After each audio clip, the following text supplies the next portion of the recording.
Hello, good afternoon. வாங்க சாப்பிடலாம். இன்றைக்கி எங்கள் வீட்டுக்கார் இறந்து 10 வருஷம் ஆகுது. இன்னையிலேருந்து 10 வருஷம் முடிஞ்சிடுச்சு. இப்போ 9 வருஷம் முடிஞ்சு 10 வருஷம் ஆரம்பிக்குது. அவருக்கு பிடிச்ச நெய் சாதம், சிக்கன் கிரேவி, பாயாசம், வெள்ளை சாதம், குருமா எல்லாம் இருக்குது. சாப்பாட்டு பிரியர் அவர். எப்போவுமே எதுவாக இருந்தாலும் சாப்பாடு ஃபுல்லாக சாப்பிட்றணுன்னுவார். எதுவாக இருந்தாலும் வயிறு நிறைய அந்த கழுத்து வரைக்கும் வரணுன்னுவாங்களா, அந்த மாதிரி சாப்பாடு பிரியர் அவர்.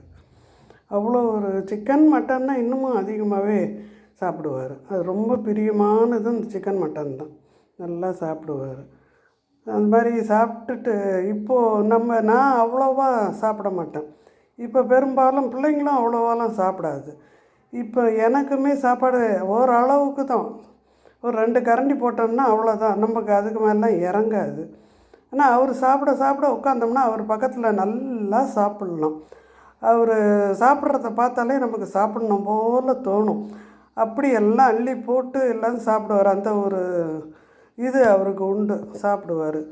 அது என்னமோ அதுக்கப்புறம் எனக்கு சாப்பிடவும் தோன்றதில்ல. ஏதோ ஒன்று சாப்பிட்றேன். இன்றைக்கி செய்யணுமேன்றதுக்காக செய்து எல்லாத்தையும் வச்சு உடம்பு முடியல, இல்லைன்னா சிக்கன் மட்டன் எடுத்திருப்பேன். உடம்பு முடியாத நான் இருக்கிறத வச்சு செய்வேன் போதும் அப்படின்ட்டு செய்கிறேன். சரி வாங்க சாப்பிடுங்க, எப்படி இருக்குன்னு சொல்லுங்கள்.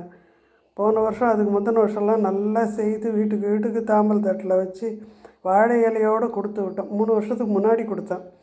அதுக்கப்புறம் கோவிட் படுத்ததுக்கப்புறம் என்னால் முடிய மாட்டேங்குது. கொஞ்சம் அப்படி கை வலி கால் வலின்னு. அதனால் நான் சரியாக செய்கிறதும் இல்லை. இவ்வளோ தான், இந்த அளவுக்கு செய்கிறேன் இந்த 3 வருஷமாகவே. போதும், அவருக்கு தெரியும். அவர் கூடயே இருந்தேன் நான். என் வலி என்னான்னு அவருக்கு தெரியும். தேங்க்யூ. God bless you.